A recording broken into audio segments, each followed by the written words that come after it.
Bumuhos ang emotion sa third eviction ng Pinoy Big Brother Celebrity Collab Edition. Michael and Emilio, you have just been evicted from the Big Brother house. Can't help but to be emotional ang duo na mili nina Michael Sager at Emilio Daes after i-announce na sila ang third duo na aalis sa bahay ni Kuya. Si Michael sinalubong ng family and friends paglabas ng bahay, kabilang na si PBB host Mavi Legazpi. Ang mag-asawang Megan Young at Michael Daes may message para sa kanilang Mio Boy.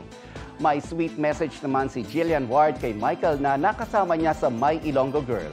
At day one pa lang sa outside world, ang Mili may ayuda na agad na TikTok live kanina sa kanilang fans.